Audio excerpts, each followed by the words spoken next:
Assalamualaikum warahmatullahi wabarakatuh. Perkenalkan saya Zahra Ayu Aziza dan NPM 2417051007 dari kelas A jurusan Ilmu Komputer.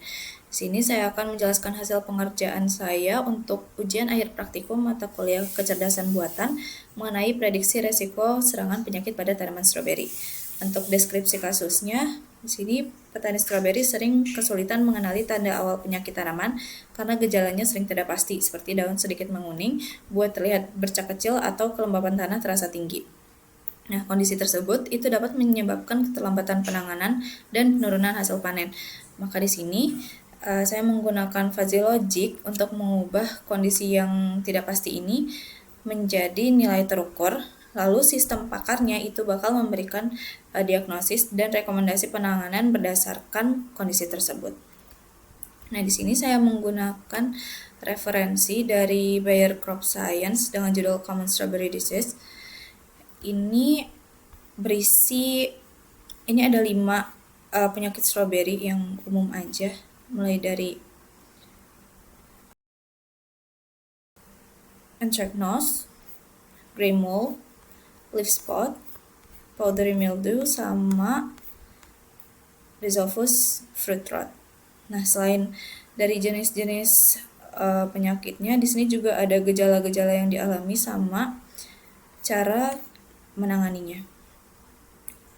Untuk rekomendasi perawatannya, nah di sini saya menggunakan gejala yang bisa terlihat oleh mata manusia aja untuk dijadikan input di fuzzy logic yang saya gunakan. Nah, di sini yang pertama, ini tuh untuk input pertama ini ada tingkat bercak daun, yang mana dia mengacu pada gejala leaf spot, yaitu adanya bintik-bintik kecil berbentuk bulat pada daun yang awalnya tuh berwarna ungu kemerahan, terus bagian tengahnya berubah jadi warna coklat, abu, atau putih. Karena dia dari skala 0 sampai 10, dari 0 itu berarti daunnya bersih, semakin naik itu berarti daunnya semakin penuh bercak atau nekrosis. Kemudian untuk input kedua, ini mengacu pada gejala anthracnose, gray mold, sama rhizopus fruit rot.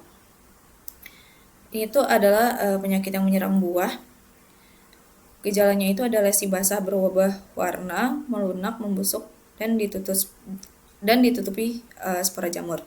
Skalanya dari 0 sampai 10, di mana 0-nya adalah buahnya mulus, semakin naik buahnya itu semakin busuk atau semakin lunak karena tertutup spora.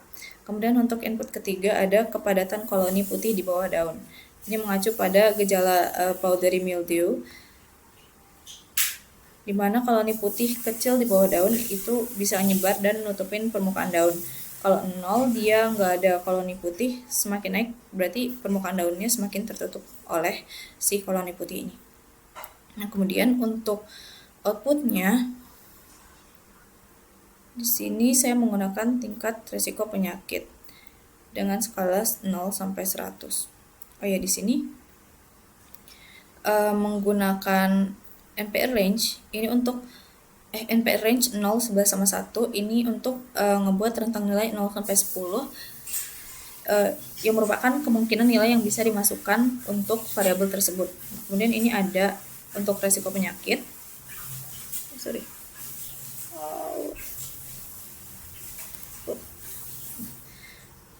Resiko penyakitnya dia rentang nilainya 0 sampai 100. Ini karena mau pakai persen nanti. Nah, untuk yang variabel input ini pakai CTRL antecedent, kemudian untuk yang outputnya pakai CTRL consequent. Kemudian di sini untuk fungsi keanggotaan, sobat pembelajaran nih.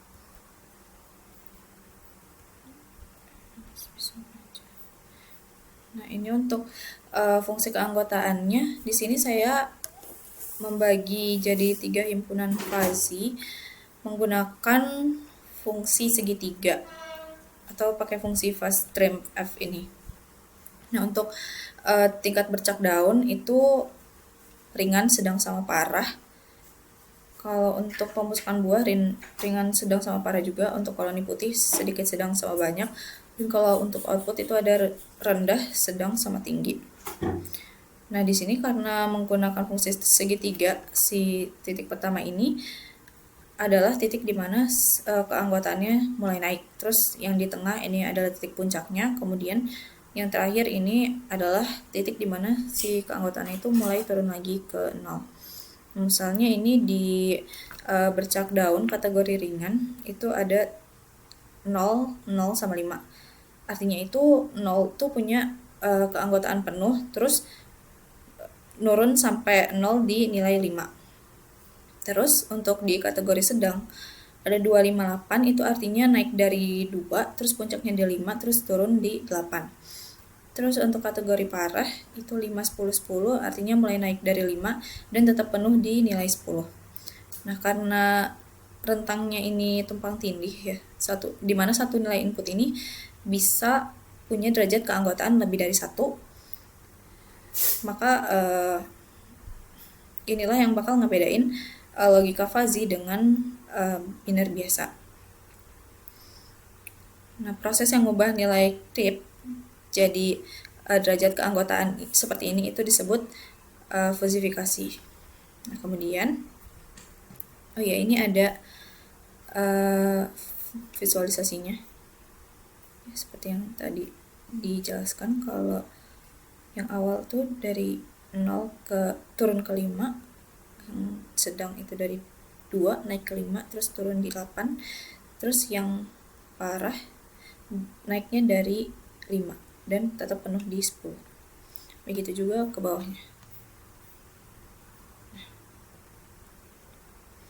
Nah, kemudian ini untuk rule base-nya, karena ada 3 variabel input dan masing-masingnya itu ada 3 kategori, total kombinasi yang saya pakai itu ada 27 kombinasi. Supaya setiap kombinasi inputnya itu punya aturan yang sesuai.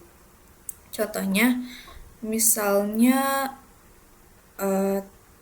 bercak daunnya ringan dan pembusukan buahnya ringan dan koloni putihnya sedikit, maka resiko penyakitnya itu rendah. Berkebalikan dengan yang paling bawah ini, misalnya bercak daunnya parah dan pembusukan buahnya parah dan koloni putihnya banyak, itu berarti resiko penyakitnya tinggi.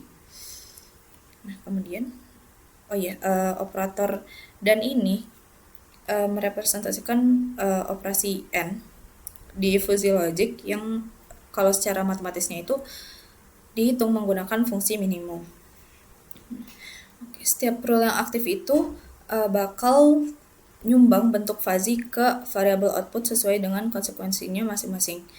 Proses penggabungannya ini disebut dengan inferensi dan dikumpulin dalam ini variabel risiko underscore CTRL. Nah, hasil gabungannya ini kemudian diproses lebih lanjut pada tahap defusifikasi untuk menghasilkan satu nilai crisp. Seperti yang saya bilang tadi, saya menggunakan artikel ini untuk rekomendasi penanganannya. Jadi, untuk di sistem Pakar ini, setelah skor resiko yang didapat dari fuzzy logic, sistem Pakar ini bakal menggunakan pendekatan forward chaining, di mana penelaannya itu dimulai dari fakta, terus bakal menghasilkan kesimpulan.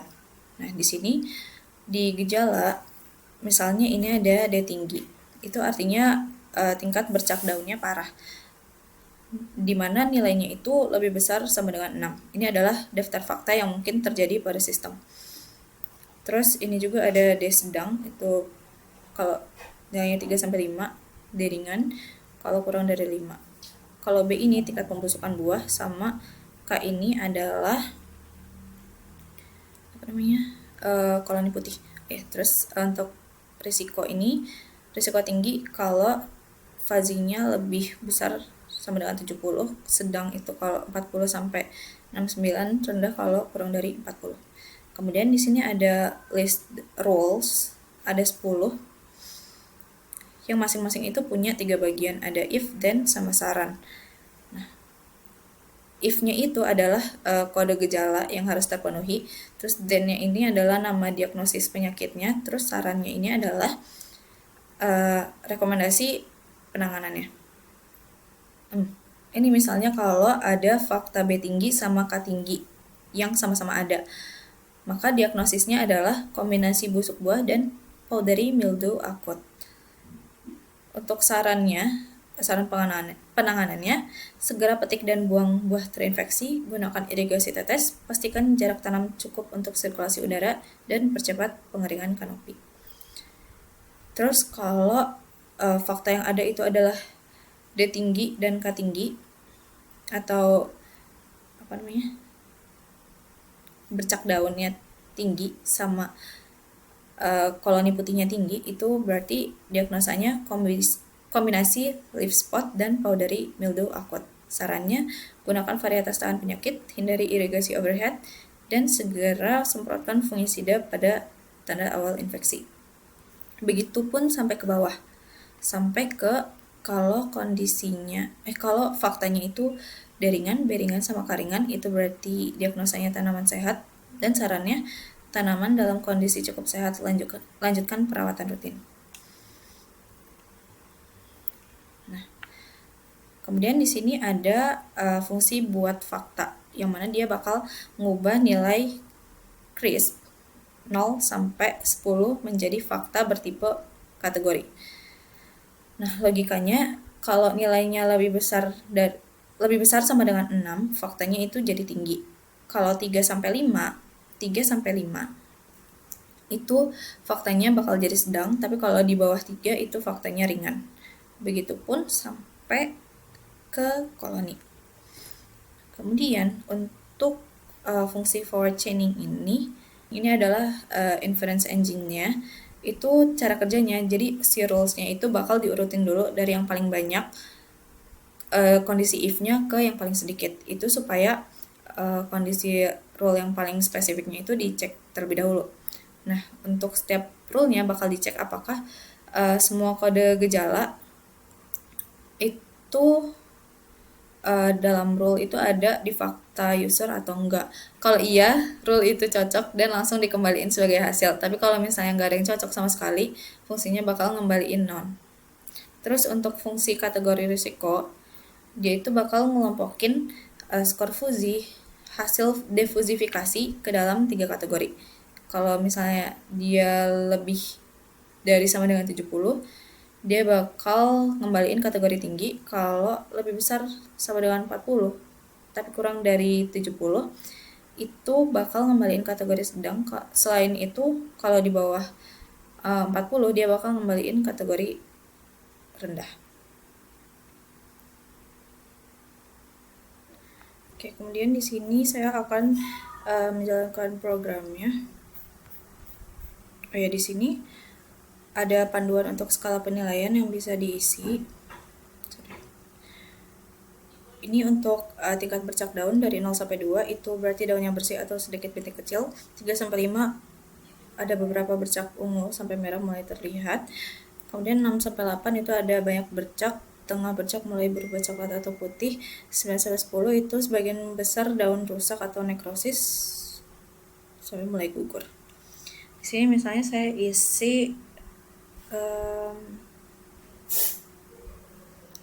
8. Kemudian untuk tingkat pembusukan buah, ini untuk 0 sampai 2 itu berarti buahnya mulus. 3 sampai 5 itu ada lesi atau bintik basah kecil pada buah. 6 sampai 8 lesi melebar, buah mulai melunak atau berubah warna. 9 sampai 10 itu buah busuk, lunak, tertutup spora atau jamur.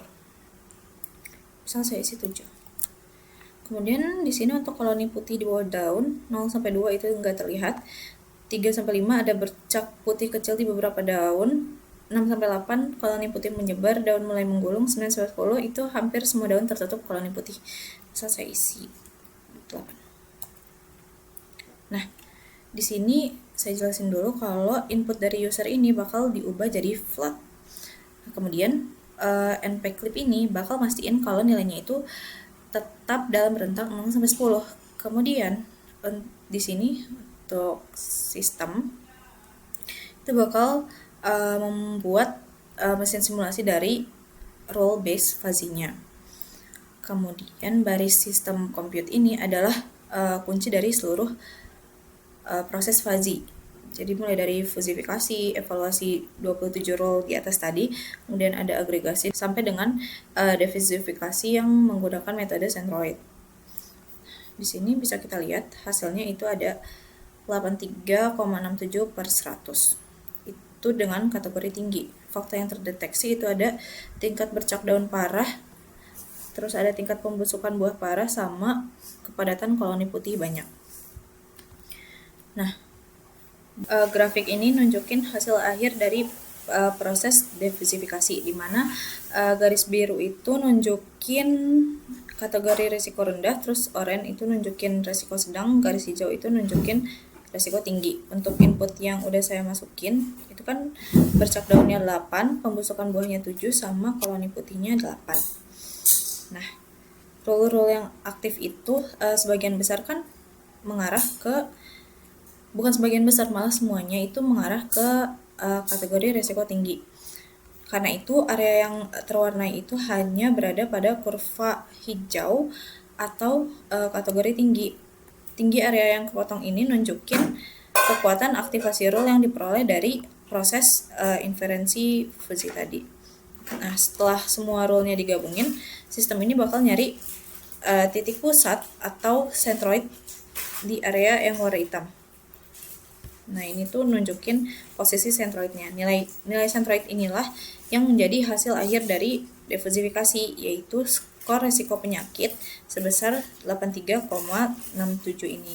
Karena nilainya berada pada rentang tinggi, maka sistemnya mengelompokkan kondisi tanaman ke dalam kategori resiko tinggi. Sekian penjelasan yang dapat saya sampaikan. Kurang lebihnya mohon maaf. Saya akhiri. Wassalamualaikum warahmatullahi wabarakatuh.